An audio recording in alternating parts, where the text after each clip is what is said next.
for this treasure and the key stuff bothered me so much that I...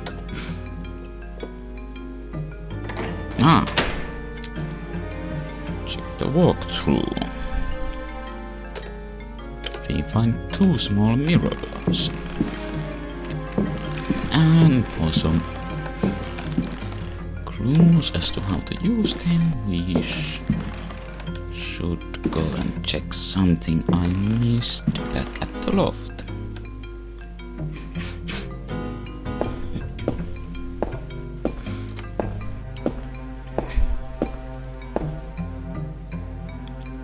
Also, I lowered those boxes. The level of CPU cycles those boxes. Emulating, since the default setting for the good old games version of this was way too high, and this should help, I hope, with the sound. So, what I missed was checking this small bookshelf. Let's see. Fragment of the Myth of the Golden Fleece. Translation, Edouard de Villeban.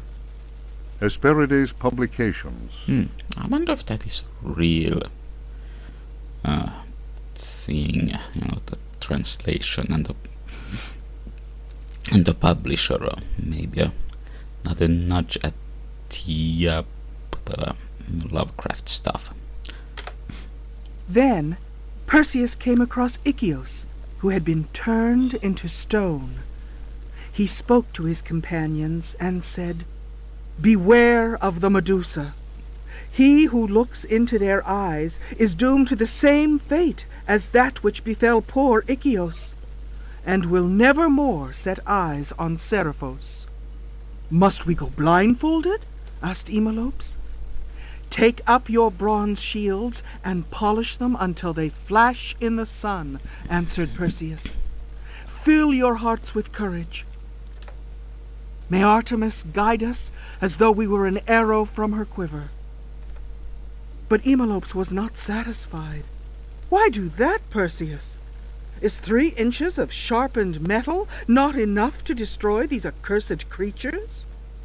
Then Perseus drew his sword, which shone and glittered in the sun, and with it he dazzled Emelopes. "Now what can you see?" the companions of Zeus' sons laughed. "Let us set to work, so that our shields may shine like mirrors." Mirrors? Mirrors. Does this mean we shall be encountering Medusa? That we shall see soon.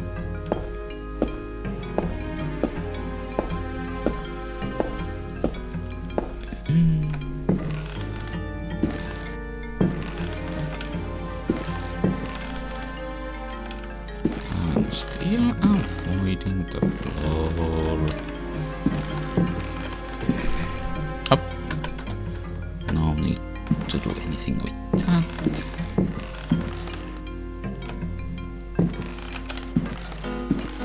Instead, we shall go here. And there's a thing.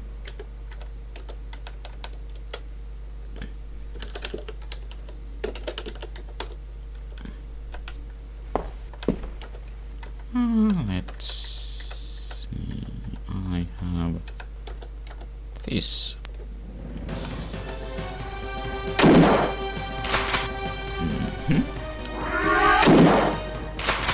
Oh, this actually does seem to be hurting the thing. At least. Judging from the blood spatters. So, oh, and also I want to show this if you get. Come on. I want you to hit me as hard as you can.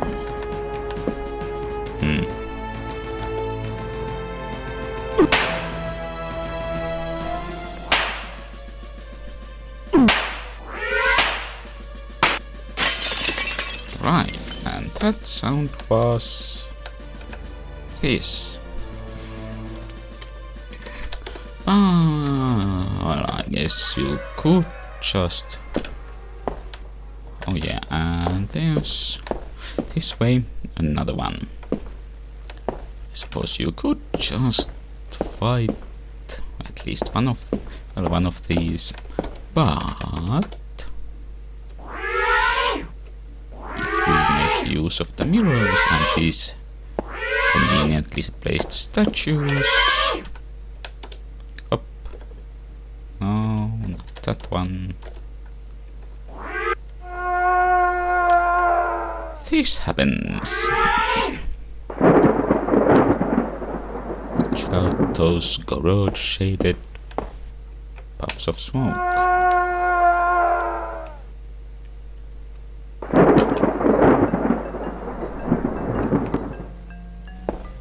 And onwards.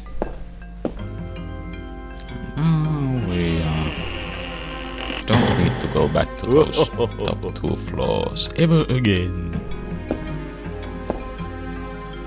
Well, that's a bit odd.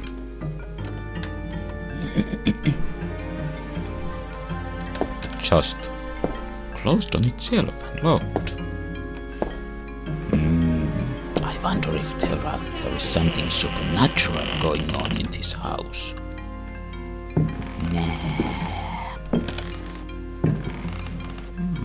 There are doors here, but as I recall, there is this place which is dark. Wait.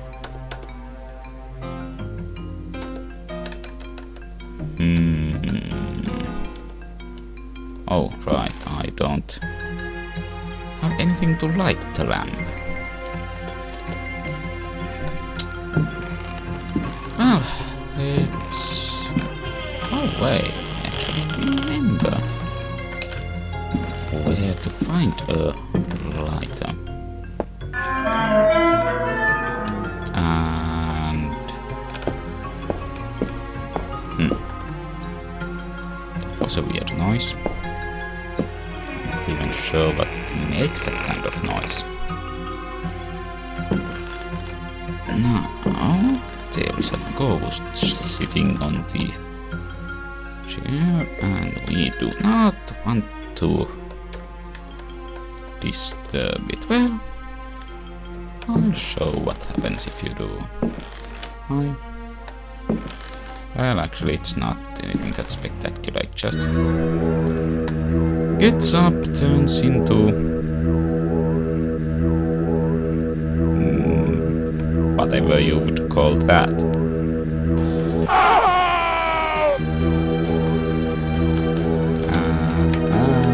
And then you get the same and the game over screens before. And a gramophone. Don't mind me. Just look around. So I guess Emily was Journey's niece. Maybe.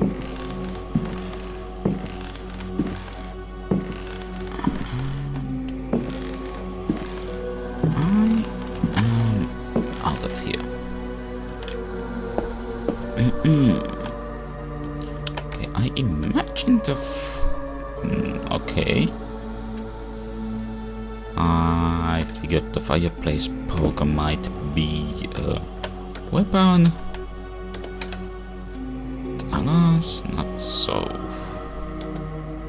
I will leave a bunch of stuff here because other stuff I remember is that I will be picking up something quite heavy soon.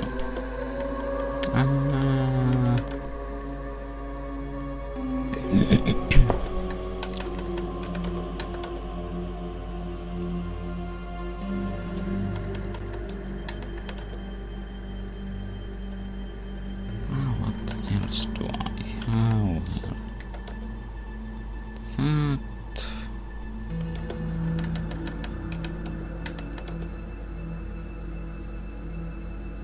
Hmm.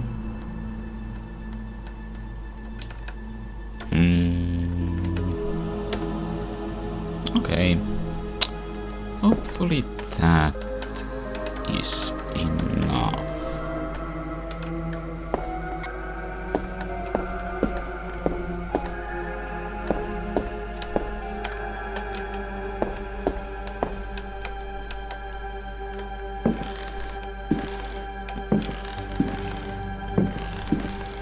And yes, we shall see the purple thing. You can see it through the doorway in a bit. Let's see. A very heavy statuette, and that is why I dropped all the stuff. A Brightness from Afar by Lord Boleskine, an account of his celebrated voyage to New England, 1824, Alistair Publications, Cambridge. Following a splendid journey, the sunny harbour came into sight. The locals were much impressed with one's arrival in their midst. One had time to sketch several of them and notice signs of degeneracy. Some children showed one their queer hands that would inspire uneasiness.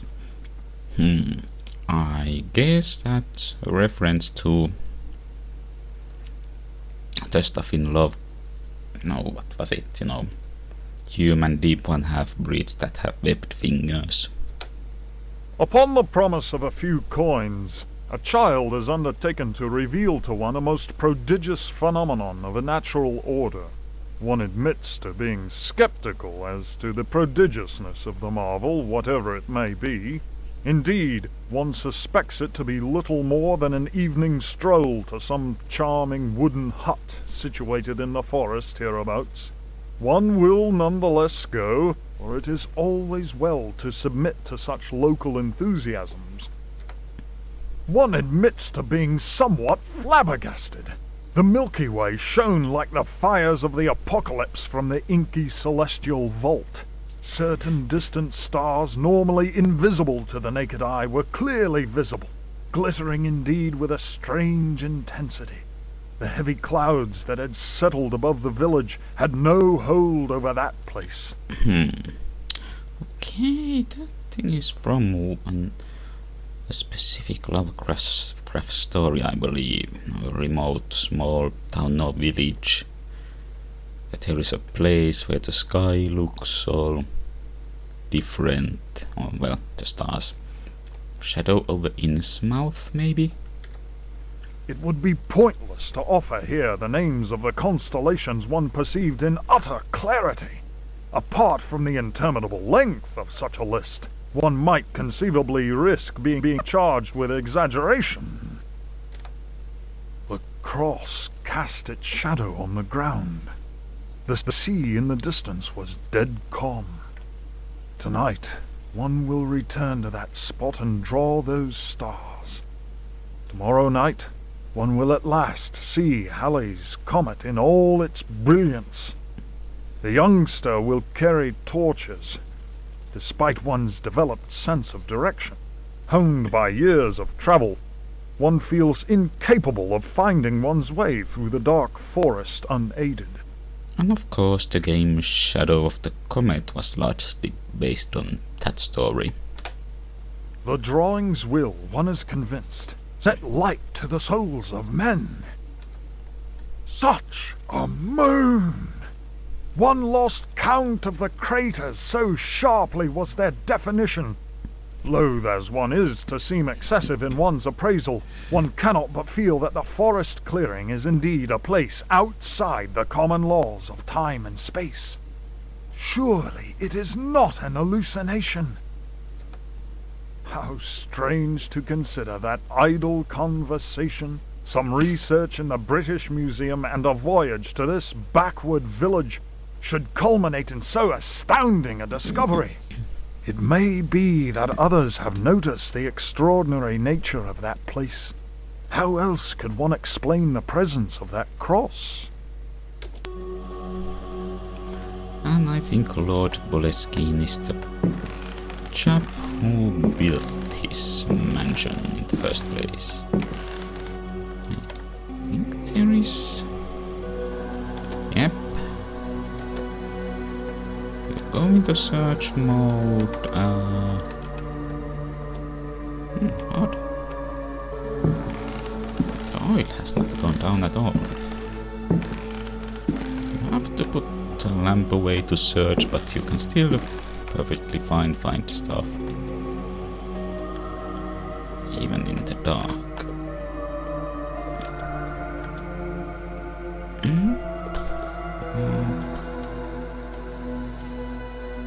Oh, well.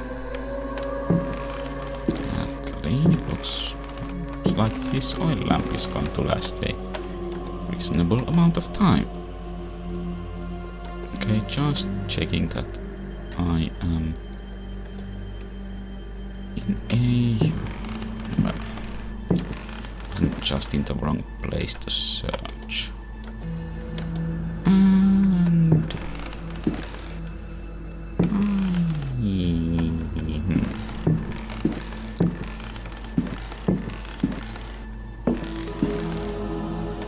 how to use that very heavy statuette? For there is a reason why I did not dig through this. Oh! And try as you might, you can't hurt that by just fighting it, but this works quite nicely. And we get that out of the deal.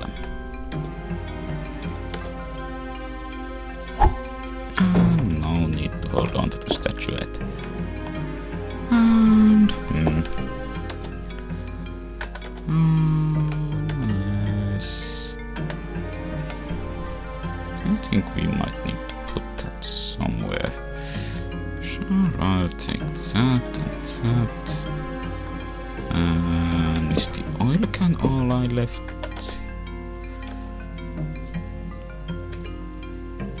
Oh. That hit quite hard. I'll just leave the oil can here.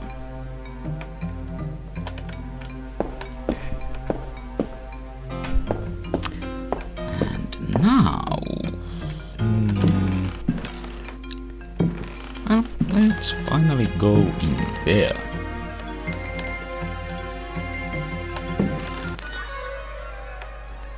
Yeah, I don't know what that thing is supposed to be. Let's take that and get the heck out of here. Oh.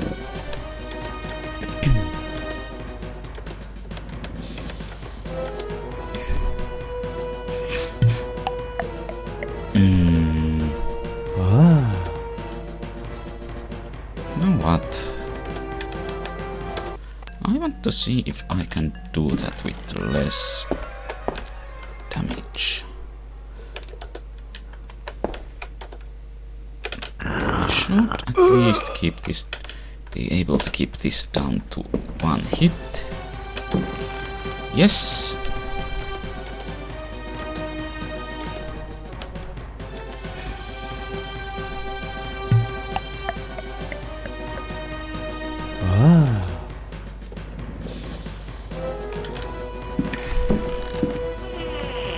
And now this room.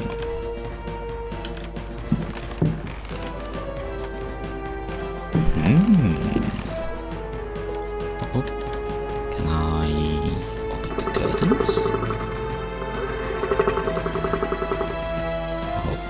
Okay.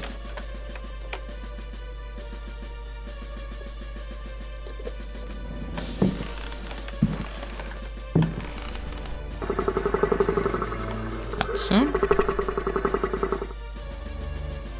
bit of fun. That's an odd sound.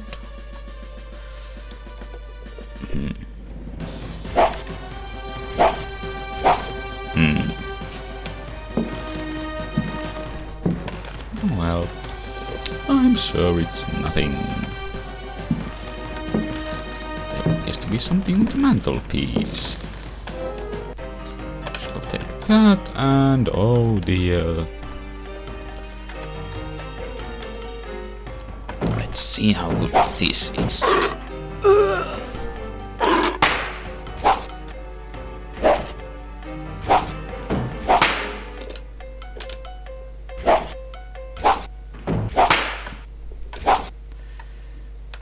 Come at me. Oh yes. That thing hit me once, but that only took 1 point of health. The curtains are still closed, but the sound no longer comes from there. Oh yes, and that notebook. This is another lengthy plot dump. I imagine I'll be stopping the video after we have gone through this. Diary of Jeremy Hartwood.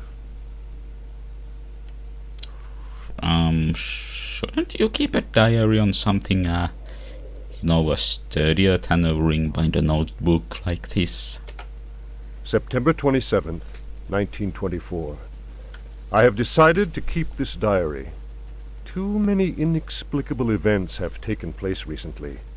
Never have dreams so haunted my every waking moment. Perhaps my romantic mind was too dull, and has only now woken up to these new paths and visions. Actually, this is more of a notepad than a notebook.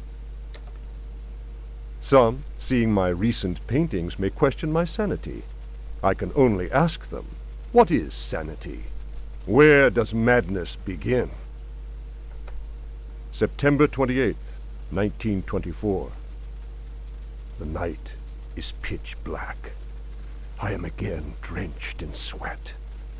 I was wandering in the dunes, among giant standing stones. They were arranged in a circle, and the wind whistled about them. I plunged my hand into the soil and felt that repulsive thing which was trying to catch me. Oh yes, dreams and visions and artistic creativity connected to madness are frequently recurring things in Lovecraft's writings. It seized me. I struggled to break free of its loathsome embrace and managed to tear my hand away. It was covered in sticky substance. I was gripping a knife.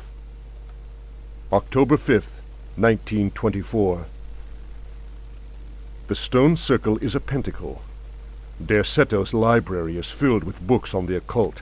I will study those books until I find some explanation for the dreams. The visions that haunt me must be connected to my discoveries. I shall have to undertake a profound exploration of my dreams. December 16th. Dear God, I have found the knife. It was hidden here, and what I have learned fills me with apprehension. It is a sacrificial dagger belonging to some unholy cult. The thought of that blade tearing through human flesh horrifies me, yet I must continue my research. Derceto is a storehouse of treasures. Was my father right, after all? January 23rd. I spend all my days plunged in dusty books. The servants are convinced I am mad. At night, I awaken them with my screams. The dreams are draining what sanity I still have. I have tried staying awake, but in vain. My visions have changed. No doubt the influence of my father's research. Sleep tonight, lose 1d6 sanity. February 7th, 1925. The Dark Man, that is what I call him, has revealed his true face to me. He appeared, as usual, near the fireplace, but this time he approached me. Nyarlathotep? His terrible smile will haunt me to my dying day. His breath was ice, and his burning eyes froze me. I could not move. I know, as surely as I have ever known anything, that the face I saw, the face that has turned my nights into hellish torture, is the mask of death. March 10th. My exhaustion is beyond description. The endless reading burns my eyes. It seems that pirates frequented the area. Dr. Herbert insists I keep to my bed. I have moved to another bedroom and sleep much better now. The Dark Man has not gone, however. I know it. He will wait for as long as he must. Dr. Herbert West, perhaps? You might not want to use his services. Unless I, Jeremy Hartwood, can find a way to send him back to whatever hell he comes from. March 11th. My poor knowledge of Greek and Latin is a serious handicap to my reading. I have, nevertheless, made a great step forward. I drew the symbol on the floor. He can no longer go there. I want him to understand that I can do the same thing in my bedroom. Do it then, man. I can imagine his rage and frustration. Only last night he found his way back into my dreams. March 13th. The translation will seriously dent what money I have left. I cannot paint. My pictures are clearly the work of a lunatic. The collector Thornhill's embarrassed smile was proof of that. Just say that they are surrealist pieces. March 29th. He has come back. He found the door to my dreams. I am too weary to attempt any defense. I have no strength left to fight, and he knows it. He considers me dead already. Could I possibly? March 30th. How ironic! The cave my father sought for so many years is here, beneath the house. Waits. The butler discovered a crack in the cellar wall. A breeze blows in through it, icy and repugnant. I am filled with horror at the thought of my father dying in this place. I like how the voice goes more unhinged. Reminds me of the autopsies in Eternal Darkness. I will carry to my grave the vision of his face contorted in the agony of that fatal heart attack. His body was twisted. He had wept. His fingernails were torn and bloody from scrabbling at the floor. Dr. Gray concluded that death had been due to a heart attack. It was Waits, who some time later was informed that my poor father had in fact bitten off his tongue and choked on his own blood. March 31st. I explored the caverns in a dream. The Dark Man came with me. Strangely, I felt almost well. How can I describe what I saw? No. What words are capable of explaining such evil? I realized that my death was of no interest to him. The Dark Man wants something else. He seeks a body. His avid servants are now free. I am the cause. It is almost funny. A curse is on Derceto. From the foundations to the very rooftop. I can no longer struggle, let alone eradicate the evil that grips the house. The end is very near. I can feel it. I have taken the decision to... May he who finds this diary pray for my soul. Alright. May your soul find everlasting peace and stuff. Amen. Okay. That took a while, and that's a video. And if you think that the bathroom monster is weird, well, it gets weirder.